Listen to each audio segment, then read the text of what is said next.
Hello and welcome to episode 0 of Drizzt Done Right, a podcast all about your favorite Drow, Drizzt Do'Urden. My name is Justin Kolb, and in this podcast we will be discussing the Drizzt books, starting with Homeland. Every week we'll discuss the next chapter, bringing up all of our favorite plot points, characters, and more. And my name is Jeffrey Robbins. Being huge fans of Dungeons & Dragons, we will naturally be discussing the chapters within the context of the tabletop game and how they fit. Following along with the show is going to be pretty easy. You just grab yourself a copy of the book, reading the first chapter. And remember, the important part is tune in every week. And of course, we want to hear your opinions too. Share your favorite parts of the chapter via email at drizztdoneright@gmail.com. Or better yet, be a part of the ongoing discussion on our very own Discord, Drizzt Done Right. If you raise an interesting point about the chapter, we just might bring you up on the show. So we hope to see you there. Discord. We have a Discord. And it's Drizzt Done Right. Drizzt Done Right. Any spaces? No spaces whatsoever. Excellent. So it's good to hear from you, buddy. How have you been? Oh, I've been getting over COVID here for the second time through, but other than that, I'm doing well. I'm recovering. I have my taste and smell back, so it's great. How are you? Not too bad. It's a weird time in the world when you think about being back-to-back COVID champions. Right. Got to get through exactly. It. Yeah. We had it a couple of months ago, and back on the mend. Everything's feeling better. But, yeah. For those of the listeners who don't know me and Justin, brother-in-laws, friends, we play some D&D together. He's my dungeon master. Play a bunch of board games with his wife and my wife, and family. In-laws get together. It's a great time. So we thought that get together and have a little fun podcast for you guys to share along with us. Yeah, so this podcast here. So what are some of the intentions here? What are we looking to do, Jeffrey?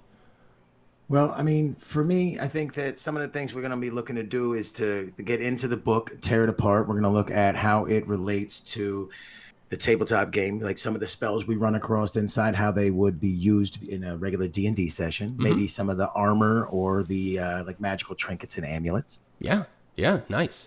Yeah. I think we're also going to look at some of the machinations of the Drow culture, like how they jockey for position and what their religion means to them, and just a kind of a deep dive into it all. At least with this first book, right? Because, I mean, this first book, Homeland, is the beginning, all about the Dark Elves, all about their culture, all about how just, what's the word I'm looking for? They're just so brutal, but vicious. Vicious, that's a good word. But by the end, I mean, we're looking to release an episode every week, or maybe 2 episodes every 2 weeks, where we are covering a chapter every week. And then we are going to basically go through the entirety of Homeland first. And then, if everything goes well, if we like what we're doing, if we're having fun doing it, we'll continue right into Exile. Sounds like a good time, though. It would be awesome if we got through at least the first 6 books. I mean, hey. Yeah, it's pretty neat. They have 32 in total, I think, last counting of the Drizzt books. That is insane. That is insane. Ironically, they're all done as most of them, I believe, are done as trilogies. They were talking about his writing for them, and so we got about 14 different trilogies dealing with Drizzt. Man. So we've got plenty of stuff to do if we like it and our audience enjoys it. It's definitely not going to be a shortcoming of material. Absolutely. So anyway, of course, every week as we are releasing these episodes, we would love to hear from you guys. We would love to hear what our listeners are interpreting as they're reading through these chapters with us. We would love to hear your favorite parts. So please reach out to us, drizztdoneright@gmail.com, and also on our Discord, Drizzt Done Right. So the listener interaction is kind of like the axle grease that helps our little engine run, if you will. And exactly. Definitely help us grease the wheels and get this thing in motion. So, Jeffrey, as far as your motivation behind wanting to work on this podcast with me, what's going on in your mind with this? What drew you to this? Other for than me inviting you to it. So well, aside from the invitation, it's no, I mean, I found it interesting because I've never really done like a deep dive on a book. For me, I got a bit of ADHD, so it's kind of like shiny ball syndrome, and it's hard to always keep focused. So a lot of times when I would read books as a kid, I'd get into them, and then you page deep, you forget like, what did I just read? And so I lose like big chunks of books when I read them. I try to read through them voraciously. I get to the end of it, and it's like, oh, what happened with so and so? Oh, well, he was a good guy, and he won. I can totally relate with that. There are times where I'll read an entire paragraph and I'm just like, hold on, what did I just? Wow, and I just have to go back and reread the whole thing. I've always been jealous of people who are able to store that away. Like Elizabeth, Right. my wife, she's got a very good mind for, the packets of information. Like, oh, well, actually, in the first part of the book, the person did this, and then they went on to do this, and she's like listening to, a professional describe a book, and then I'm like a 6-year-old with crowns drawing you a turkey, trying to explain that it's an animal. Right. So, like, for me, these books are some of my favorite fantasy books, and Right. like, I really think it'd be cool to go back through the books that I've read with a critical eye to see how things are connected and see like the vibrant and richness of the world through it like a different kind of eye. Yeah, and I can totally second that. I've read probably more of these books than any other fantasy books, but I haven't read all of them, and so it's honestly I've probably only read a handful of them, 4 or 5 of them max. And so my motivation, along with what you said, just want to really give it a critical eye here, want to get back in this world, is just a few months ago, I purchased the D&D module, the Rime of the Frost Maiden that we were talking about.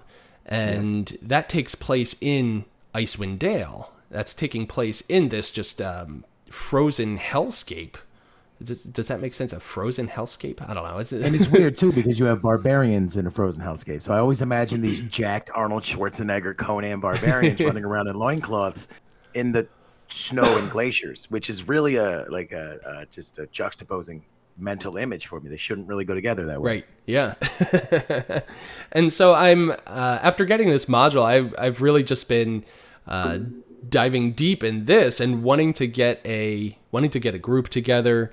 I don't know if it would necessarily be the group that we currently play in, or if it would be a different group. I would love to play live, like in person rather.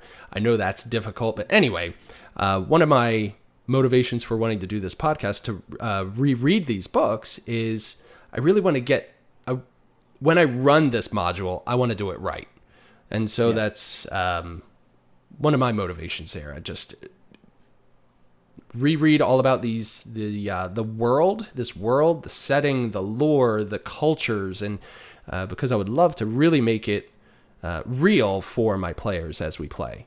No, So, I absolutely agree. And I think that, one of the great things, or one of the things that make a DM great in my mind, is their connection to the material. I haven't played a lot of D&D, so for those listening, Justin is a really good DM. He takes time to create. I don't know about that. Oh, no, you can allow me to shovel a little praise on you. Get humble.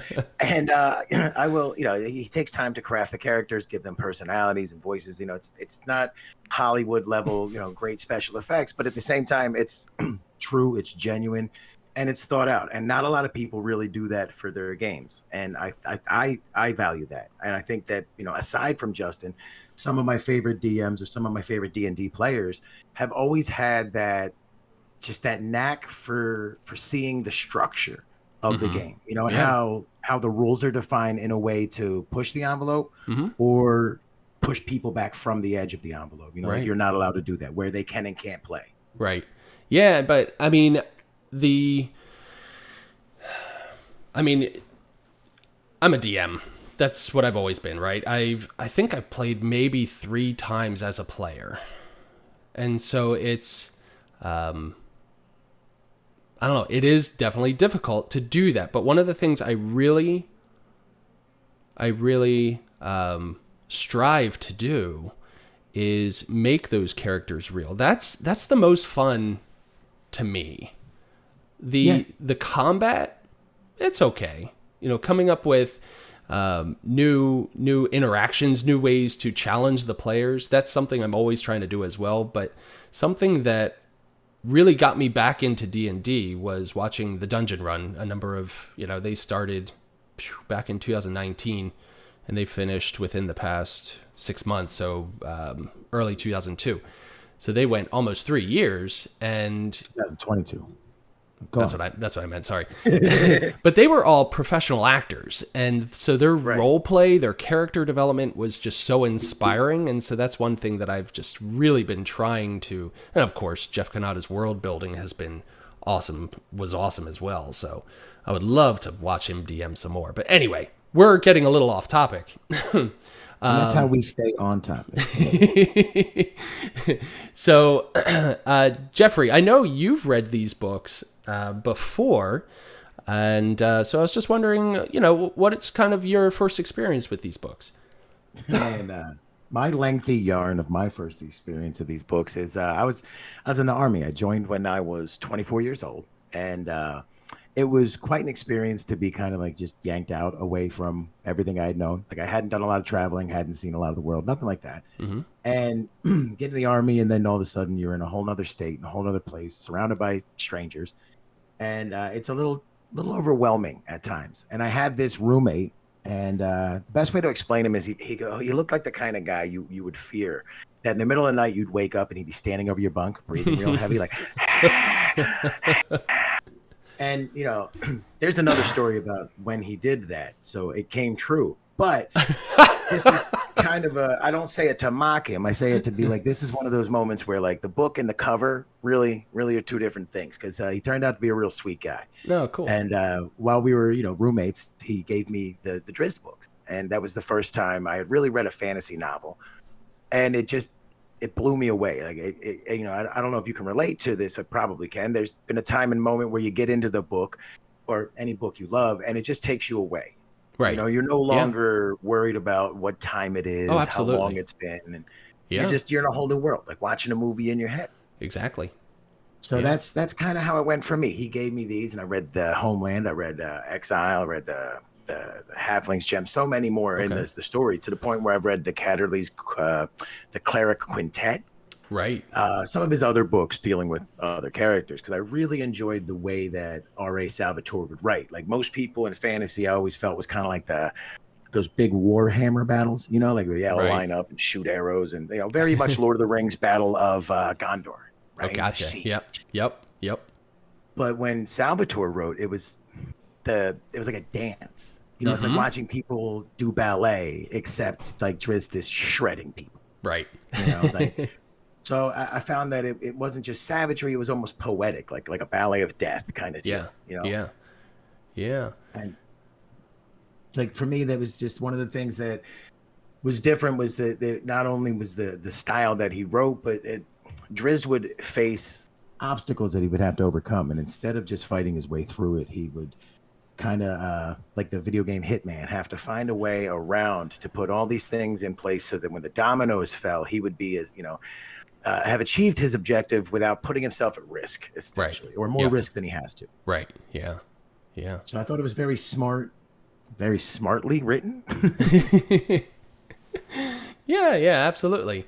How did you first come upon him yourself? Yeah, so mine is the first time I found Drizzt was when I was just introduced to Lord of the Rings, the movies, because I did not grow up with fantasy stuff. I mean, my fantasy, as fantastical as I got, was Star Wars. I was always the biggest Star Wars fan. It is pretty out there. Oh, it is, absolutely. But that was the only fantasy in my world, really, that I knew of. And so when the Lord of the Rings movies came out, I was all in. I was like, this is so cool. And like, when I got the Fellowship of the Ring on VHS, the day it came out, I watched it. You're going to have to describe what that is for on that big black box with the tape inside. And I watched it 3 times in the first day. Like that's Oh how wow! So your into. whole first day, the 9 or 10 hours of that day, went straight to that movie, huh? Yep. And so I mean, I was into those movies. So that was like the early 2000 range, whenever those movies were coming out. And I'll never forget, I was at the beach that summer, and what do you do at the beach? You go to the bookstore, you get a book, You have right? you have a beach book, right? I thought Exactly. that was something that like only my family did. We always go to a place and we're going on a vacation or something, and you need a Right. beach book or a flight book or yeah. So I went to the Atlantic bookstore, or Atlantic Books. I don't think they're a store anymore. They closed I don't down believe so. at Cape May, New Jersey. And I was going through the fantasy section, and I was just like, that Lord of the Rings book or movie was really cool. Of course, at the time, like I'm like, sure, there's books, but let's look for some other stuff too. I guess I could have gotten the Lord of the Rings books. I don't know what I was thinking, honestly, but I'm going through the fantasy section, and I find the book, The Thousand Orcs, and the cover just drew me in. Okay, you see that dark elf fending off within that frame, within that picture, just like 20 orcs, and he's there just like Easily, at least 20. Yeah, exactly, just slicing away at him, and I'm just like, this is so cool. So I got a paperback copy of it. It was just a small thing. Now I have a hard copy of it, and so that was my reading while I was at the beach that week. Of course, I mean, I still have the bookmark. Yep. I still have the bookmark from that. For those of you who are listening at home, Justin is holding up the bookmark so that we can see it. Excellent. Proof and receipts. And I keep that in my Drizzt books. And so, what was I saying? Oh, so I'm reading this book, and I realize this isn't the first book.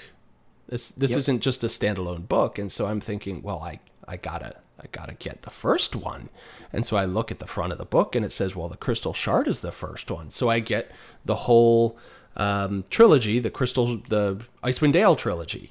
And so I'm reading that one, and I'm chronologically the first books. Yes. In our world, that was the first book that he wrote, but chronologically in the Forgotten Realms, not so much. So, I read the Crystal Shard. I had to go back and then get the Dark Elf trilogy. And so, I mean, that's just how I kind of got into it. So I have a decent collection of these books, but I have yet to read all of them. I've had them for, 20 years almost.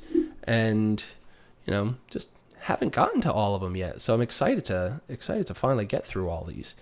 So it's funny how that works, right? I mean, books take you on a journey, both mentally and physically. So they take you on a journey out of this world to another place. But in your case, in my case, they also took you physically on a journey from spot to spot. You went to the beach. You had different times going back and forth to the book places, and those books really start to like tell a story of their own in your life. They become part of absolutely us as far as our memories, our emotions. Right. And it's I think really also what helps bind and tether us to Drizzt and R.A. Salvatore and right. the fantasy genre like that. Right. It just kind of wanes out for that creativeness to just latch onto. Yeah. So R.A. Salvatore, he's the author of the books. We wanted to just take a few, a little bit of time here to talk about him and what he has done throughout his life. So Jeffrey, do you want to take it away at the beginning here? Yeah, I'm gonna go ahead and make it just a little bit longer than R.A. Salvatore wrote book, in the Neanderthal speech.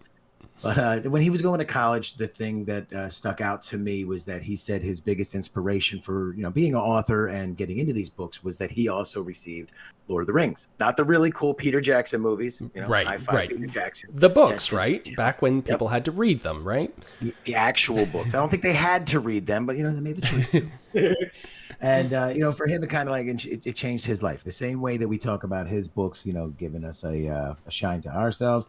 He found in himself a place where creativity would be able to find an outlet, and actually ended up switching his degrees, becoming a bachelor in English to become a full-time writer. He went and would join TSR. And I didn't know who TSR was before I did my research. Did you know who TSR was? I had no idea. I had no clue. So I'm sure that there are fans right now who are face palming and being stupid. Who are these But guys? oh yeah, well, we're gonna learn, and we're learning on the fly because Exactly. TSR stands for Tactical Studies Rules. It's an Okay. American gaming published company that's best known as the actual original publisher of Dungeons and Oh, Dragons, look which at was that. founded by, as we know, Gary Gygax and Mm-hmm. Don Kay. Yep. So R.A. Salvatore actually had a manuscript apparently that he was trying to get published, but a lot of publishers were turning him down, and eventually one publisher said, "Hey, I don't really like this work, but I do like how you write. So why don't you audition to write this book for the Forgotten Realms?" And I mean, he did, and he ended up winning that. So, I mean, the Forgotten Realms, that was, oh shoot, what's his name? Ed Greenwood. Ed Greenwood was the guy that started writing stories from the Forgotten Realms back. I think I read that he was as early as like, was it 8 years old, or maybe it was even younger than that. Like this young boy just made up this universe, and yeah, and he's a really cool dude, Ed Greenwood. I've watched a number of interviews with him. He's just very down to earth, just a lovable guy. So, but anyway, he made this Forgotten Realms, and Salvatore got the chance to write a book within that world. And so once he won that bid, or that audition, he wrote The Crystal Shard, and 2 months, Jeffrey, 2 months, he wrote that book. I think it took me 2 months to read that book the first time. When's the last time you accomplished something in 2 months? You know what's funny is when he originally went to write that book, he put the location, geographically speaking, very close to the first book that had been written for the Forgotten Realms, until the publisher told him that, look, you can do it wherever you want. And so then he said in an interview, he literally took the story and moved it like thousands of miles away. Really? Put it in Icewind Dale. Yeah, because he had free reign to create. Forgotten Realms, when he started, was not a populated world as far as like all the islands and lands. Oh, It that's was so fleshed cool, out, right? but it wasn't published out. So like there was, I Gotcha. believe, only one book published of the Forgotten Realms, or one author publishing in the world, and he hadn't fleshed out the world. So Yeah. R.A. Salvatore That's was able cool. to just take his train set and go way over Right. there. So, yeah, R.A. Salvatore's Icewind Dale trilogy went on to sell over 1.5 million copies. And you know, he also made it onto the New York Times bestseller list. And so, but what was interesting was during his time with TSR, what was it? There was some drama that went on here. I mean, There was a whole lot of drama. He was contracted to write several books up until about 1996 okay. with TSR. Right. And then he lost that didn't lose the contract. He fulfilled that contract. And then TSR went to another author to start writing Drizzt novels. Yep. The person in charge of TSR literally said to R.A. Salvatore that they believed the character and the lore was more important than the author. Right. So they figured they could replace him because he didn't want to crank out a book every month kind of deal. They wanted him to put out, I believe, 6 books a year, 5 books a year. And he said, no. Like they said, well, look, we could just get somebody else. Yeah. And then he was like, look, if you get somebody else, I'm just going to believe that my character's dead and I'll never write again. Right. Yeah. Oh, that's wild. That's wild. Like, did they get somebody else? Did they get somebody else? They did. They got Mark Anthony. Mark Anthony, there he is. Yeah. Novel Shores of Dusk. Not Mark Anthony that J-Lo was married to. I think that was his name, right? Or oh, I don't know. no, he was a I'm singer. really bad It sounded with- close like that. But, no, it's Mark Anthony. He wrote Shores of the Dusk. Gotcha. And thankfully, what happened was that the Wizards of Coast would step in 1997 and acquire TSR. And the first thing that they did was fire the guy responsible for, the rift with R.A. Salvatore, and then went ahead and shelved Shores of the Dusk, refused to publish it, and decided to mend fences with R.A. Salvatore and bring him in, because in their mind, there is only one voice of Drizzt. Right. Absolutely. Now, of course, he did a lot of other things other than just write Drizzt books. In 1999, he wrote a book or books called Vector Prime, which were the first books within the Star Wars The New Jedi Order. And that was, I mean, it came out in 1999, so I feel like spoilers are kind of like, right?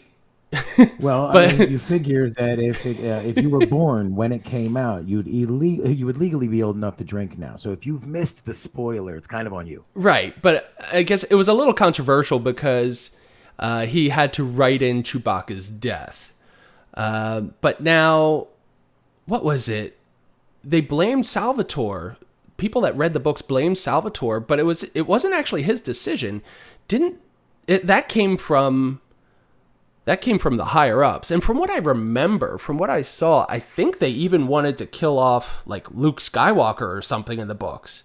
Yep. And Lucasfilms wouldn't give them the right to do that, though. Right. They balked at Luke, I know for sure. Right. And so, instead he was kind of forced to take out Chewbacca, which is like, man, how do you do that? Chewbacca's still With a living. very big gun. No, can I point out the irony, though, in the fact that they wanted to kill Luke Skywalker. They did kill Chewbacca. And the only character from the original trilogy who actually wanted their character to die was Han Solo. Right. Harrison Ford was just like, to kill. with episode 6, he's like, Han needs to die. Han needs to die in this movie. And they're like, no. Well, he wanted to kill Han with the cryo. Like right? in episode 5, he like all the way back then. Bring him back. Yeah, exactly. Now, of course, once Disney bought Lucasfilms, then from what I understand, all of the books were decanonized, right? So, I mean, I remember reading a number of Star Wars books back when I was young, and, you know, Han and Leia were married, but they had twins. One was Ben. I forget what the other's name was, but, you know, that's not canon anymore, which, I mean, how can you do that? How can you do that? I remember the headlines when that happened, when, you know, Disney buys the Star Wars, and then they were all talking about how, you know, because the Star Wars had a rich world made by people, just regular authors, and it became canon. They were recognizing all these things, and then Disney buys it, and they're like, no. Take it off. Can't have any of it. And it's like, why? I didn't understand why. Right. But then, you know, doing the research for this show, reading about the fact that R.A. Salvatore killed off Chewbacca, like Disney evidently wanted to mend that fence right away. They wanted Chewbacca. We are selling furry toys. They wanted Chewbacca. Yep. They wanted Chewbacca with one of those little, what were those like little penguin type things from that island that Luke was living on? Like they're just best buds, those guys. Yeah, well, the cute little birds. I don't know, but I know. Didn't he like roast one of them or something? Chewbacca was like eating them, and they were all watching like, what? But that or with eyes of hunger. I found it was kind of neat that R.A. Salvatore is usually the guy that most people think of as being the creator of the Drow, right? Because obviously Drizzt is somebody who pops up in it. He is the guy who creates the Drow in the Forgotten Realm setting, but he himself is very quick to point out that he did not create the Drow race. That was obviously Gary Gygax, who is responsible for Dungeons and Dragons. Right. But Salvatore is such an avid D&D gamer since about 1980 or so, and it was actually his love of that cooperative gameplay, like you were talking about earlier, not just the hack and slasher, as my other buddy refers to it, the bunch of maniacal murder hobos that run around. You know, it was the cooperative gameplay. The fact that, you know, you had to learn how to sing to be a bard, even if you couldn't sing. You had to You know, cast firebolt and stand up and throw the arm. And then all of those little machinations were the things that really kind of made you fall in love with it. You know, the ability to be in theater and let all all your inhibitions go. Exactly. And so really that's kind of live what made the part, right? Yeah, I think that, you know, and here's my high five to LARPing, right? I know some people have very strong views on this, but I think any community of people who get together and are able to just shed their identity in the real world for a little bit of time and enjoy each other's company is great. Now, I know there's going to be a bunch of people who are very politically leaning in the LARPing world where they're like, Gary over there always shows up with the wrong shoes on and I hate him. Carl charges too much for the sandbags. I get that. I don't mean any of that. I just mean the people that are actually, Bob from accounting, who Right. goes and makes a tinfoil armor suit to have fun for the weekend. Exactly. I think that sounds amazing. Yeah. My dentist was actually, I don't think he did LARPing, but he was really into like the Renaissance fair. I mean, he was dressing up and acting and sword fighting and all this stuff. And I'm just like, that is one cool dude. Let's be honest, though. Ren Fair is literally LARPing light. It is. Oh, it yeah. is like Oh, absolutely. not as Absolutely. filling, lower calorie version. That's where you test out your outfits before you LARP them. And I'm okay with that, by the way. I'm not picking on the Ren Fair either. I love the Ren Fair. Oh, it's great. Oh, we went place this past summer. It was so much fun. The kids loved it.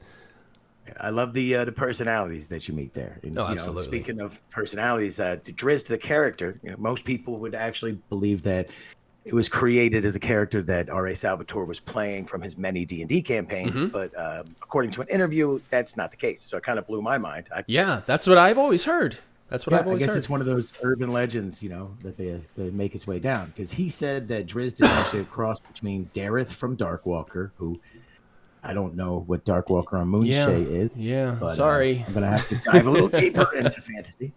And Aragorn from Lord of the Rings. That one rings a bell. Which we know. Right? It's a Pee Wee Herman. Rah, I know that one. He was R.A. Salvatore referred to his character as a classic romantic hero who was misunderstood and holding on to a code of ideals, even when the going gets tough, and even while getting no appreciation for it most of the time. And obviously, that's a big thing in the Drizzt books is most people never really give him credit. Right. No, well, he's a dark elf on the surface world.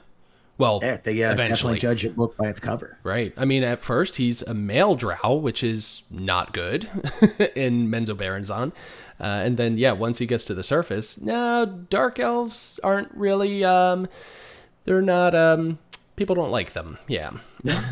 I mean, interestingly, from the D&D world, I always wonder if it's harder to accept a drow into your group or a tiefling. I was going to say that, or a tiefling. Right. I don't know. Because tieflings more often than not will have to kill someone in the party to complete their infernal pact. Right. Whereas dark elves are just not trusted and usually just vicious. I think it was my first campaign that I did with you, and when we were in person a number of years ago, where we had 2 dark elves, both of them chaotic evil, and I'm just like, what do I do with these guys? Like, because they're just so off the wall, and I'm just like, no one's gonna like you.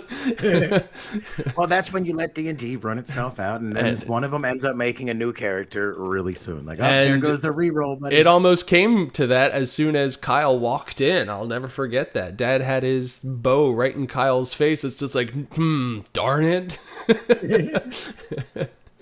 Chaotic evil is always such a hard line to walk because you're so pressed to want to just go full bore crazy, but how do you play every interaction? Right. And as a new DM at that point, that was me. That was my first time DMing. I didn't know what I was getting into, and so here I am trying to control all this chaos and make it work. And it was just. But you're also a nice DM. I feel it's important to explain to our D&D crowd that may be listening. Most DMs that I've run into beforehand, I'd say 80% of them are explicitly trying to kill the party. And their goal is to kill the party, and to see how many of the party they can kill, because then, the party has to bond together or re-roll characters. Right. You never know what's going to happen. Either you survive it and have all these cool trophies, or you've had 5 characters in the last 6 encounters. Now, I thank you, but I mean, part of it, I don't try to kill you guys. I definitely don't try, but I definitely try to challenge you guys. I hate when you guys get through an encounter and there's, no one took any damage. It's just like, oh, what a waste. So, but I think it's being focused more too on the group building, the interaction, and the role playing, and I think that's really cool. Yeah, one of the things you incorporate that I enjoy about the D&D world is for inside behind the scenes knowledge, the session we just had with the water rising. It's a simple Indiana Jones style trap, but it adds tension to the moment. Like, do I go upstream? Do I go downstream? I don't have anything to breathe. The party got split, and it's like, oh no! right? And so it's like those kind of moments are cool. Like, you're not setting out to destroy anybody, Right. but since we focus more on the role play part of things, it's like you feel a little bit of anxiety when the party gets split and our barbarian is now facing off against a wizard. Yep. Because spoiler alert, barbarians don't do much magic, and sometimes they're at a disadvantage. They fail wisdom saves very easily. So I mean, talking about D&D and R.A. Salvatore here, one thing that, I mean, all of his books, from what I could tell, at the very back cover of the book, or I think it was the back cover, maybe it was the front. Yeah, the very back cover of the book is an about the author section, where it goes on to say how he still plays D&D with his, or at least meets with his gaming group every Sunday. And I'm like, okay, well, this book was printed who knows when, right? And so I'm like, no way. But I went to his website just today, and he says the same exact thing. And I'm just like, how cool is that? How cool is that? I mean, they've been playing for what, since, I mean, over 20 years now, over 30 years probably. And at least he claims that they meet every Sunday. Now, of course, if it's anything like our group, we meet online, and still we don't meet every Friday, but we try to. No, and I mean, as a farther nod to the guy himself as a person, like there's a gentleman who runs a comic shop down in Maryland where I live, and I'll do a better job of getting the names of the places so I can give them shout outs. But he came into the country market store I was working at the other weekend, and I explained to him that we're going to do this little podcast, and we're going to be, talking about R.A. Salvatore and Drizzt, because we really love the books. And he stops and he goes, "Yeah, Rob might actually come on the show. You should shoot him an email." And I laughed, and I was like, it was your buddy named Rob. That's cool. Like, I don't know why he'd want to come on the show. And it stopped, and I was like, right, that's the R in R.A. Salvatore. Exactly. And so the guy says, yeah, no, he goes, I've met him like 5 or 6 times, and he's a real genuine that's so dude. cool. He doesn't even like buy into his own celebrity kind of deal. That's so cool. And cool. when you see that he, D&D's with his group, like it totally hits the mark. And it's those kind of things I think that really do come through in his writing. It just adds this little genuine flavor. Right. Absolutely. Speaking of the writing, you want to dive on into the prelude here? Yeah, so I mean, the book starts off with a prelude. We're not going to do the first chapter here, but we'll briefly talk about the prelude, because what this prelude is really doing is it's setting the tone for the rest of this this book, and it's wild. It's just, it does a very good job setting the tone. Getting us to really understand exactly what this world, how like awful this world is. So I know you wanted to talk about the very first section here, so the very first statement. So why don't you go take that away? This may evolve as we go on and do this more and more, but I know for what I wanted to start with here when we did this prelude was his words in the beginning really struck me. Like, you hit a bell and you hear the tune. And I'm just going to read the first paragraph or so. It says, "Never does a star grace this land with a poet's light of twinkling mysteries, nor does the sun send to hear its rays of warmth and life. This is the Underdark, the secret world beneath the bustling surface of the Forgotten Realms, whose sky is a ceiling of heartless stone, and whose walls show the gray blandness of death in the torchlight of the foolish surface dweller that stumbles here. This is not their world, not the world of light. Most who come here uninvited do not return. Those who do escape to the safety of their surface homes return changed. Their eyes have seen the shadows of the gloom, the inevitable doom of the Underdark." Like, it's kind of chilling to me. It gives me like goosebumps. I think it's a gorgeous way of describing the horror and the beauty of Menzo Baranza. Yeah, as soon as the statement, "This is the Underdark," it's just like, oh. It's like Baldur's Gate or whatever. You always think of that shit with the fog just kind of rolling out and the mystery of like what's inside. Like, yeah, exactly. No, that's great. I love that passage. I like at the very bottom of the first page, at least in my book, it says, "What lies beneath the still onyx surface of these pools, one can only guess." And when I read that, what I'm thinking, what I'm kind of drawn to is Gollum's cave and the still water that's just like black, and I'm just like, that's what I'm seeing. I did not get that the first time, but when you read it as you were reading it, that's Yep. kind of exactly what hit me, was Yep. how he had the ring in the middle of that lake. Exactly, yeah. It goes on, what secrets await the brave, what horrors await the foolish, only the imagination can reveal until the stillness is disturbed. And going back to Gollum's cave, you think about like Bilbo showing up down there and, you know, disturbing Gollum down there, and it's just this creepy looking thing. It's just, that's what we're looking at here. And again, you have the that repetition of, this is the Underdark after all that, and I'm just like, whoa. But like, that's where I am when I read that passage. I'm right there in Gollum's cave, so I love that. I can see that. I think that you know, it does a really good job of setting it up, because you feel like from the first couple of parts, like this is not like a feel good kind of story. It's not going to be Right. you know. And then we all lived happily ever after.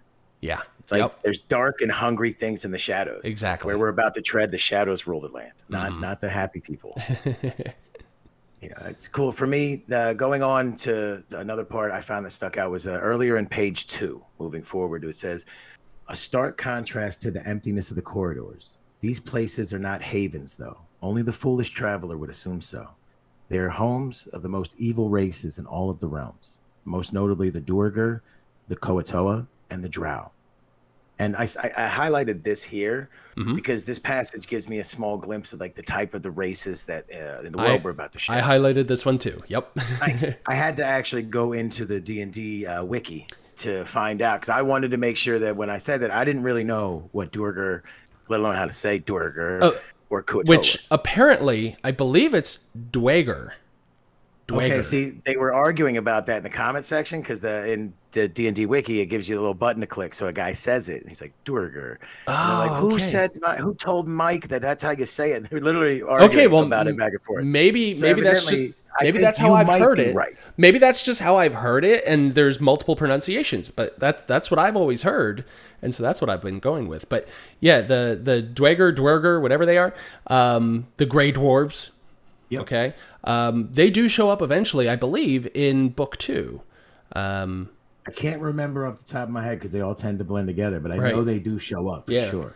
And I looked them up, and they're a subterranean branch of dwarves. Exactly. And evidently they often go and live near volcanoes. Okay. As their chosen place to probably to use it as like a forge or something.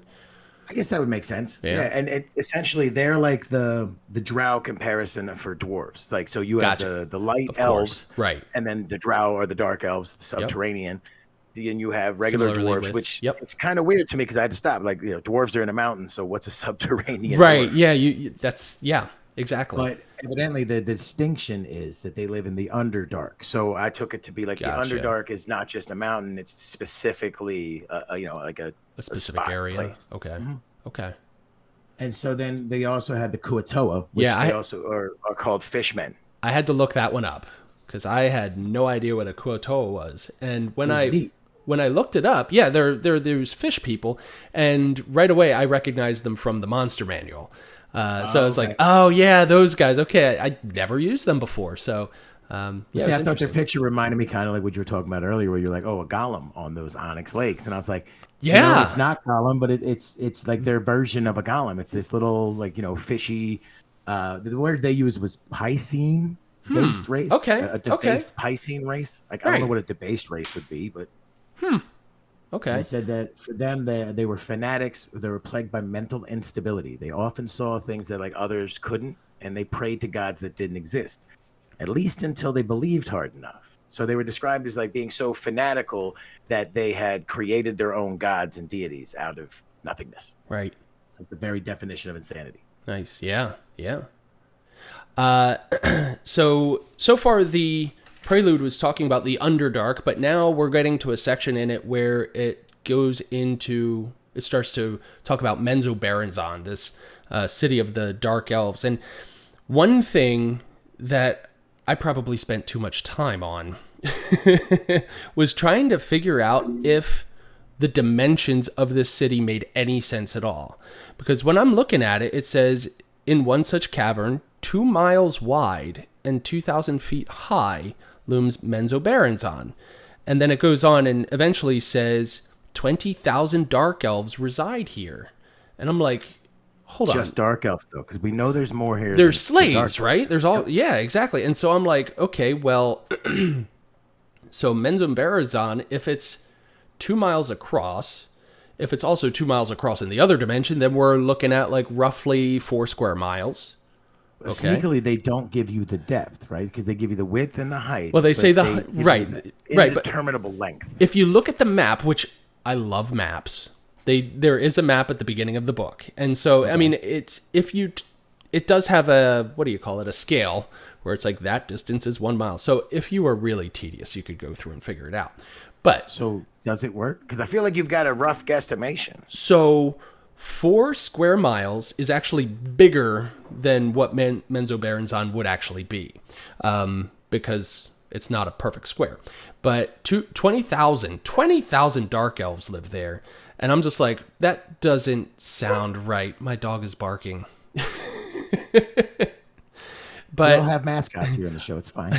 I looked up a nearby town. I'm in Lancaster, Pennsylvania, and I looked up Ephrata. I don't know if you're familiar with Ephrata or not. Ephrata is about. I went to school with who plays on their men's football team. Yeah. Okay, so Ephrata is about 3.5 square miles, and they have about 14,000 people live in Ephrata. And Ephrata's, it's not a packed city. So I think sparse. So I think this checks out. It checks out pretty good. It doesn't sound right, but it also does. Though you take into account like when we get into chapter 1 and 2, you'll see it a little bit more. We haven't really gotten into the descriptions of the city, but the city, their dwellings are carved into the rocks. So even if it's 2 miles wide, that's like 2 miles from door to door. I would imagine, like front door to front door. Their houses could extend deep into the walls behind those doors. Right. So okay. All right. That makes sense. Wide, that's just the start of the front of their houses. So right. Speak. So I mean, me being my math science minded, I got stuck on that. I just had to. I had to figure that out. Exist inside the D&D world, right? Because one of the fun arguments is always like, well, if you cast fireball inside of a small room, right? Exactly. Right? Who am I hitting? You have to figure out dimensions. So I think that's the kind of stuff that hopefully we can bring to the podcast. It's going to be a little bit different than what people would normally do. A little bit of science, a little bit of humor, a little bit of fantasy. Just a rainbow of all the fun. Perfect. Yeah. So about these really dark, evil, dangerous people. And then I think this other passage I have goes before yours that I wanted to highlight. This is my last note that I have here. It's the the second to last sentence of the second to last paragraph. The sense of order and control, however. Now this is all talking about. It goes through and talks about the shape of the cavern, where it's, it looks like dragon's teeth or something like that, right? It's a real good image, about like you're walking into the maw. Yeah, and it goes on to say this sense of order and control, however, this scenery that he just set up appears to be all put together, and there's a lot of control with it.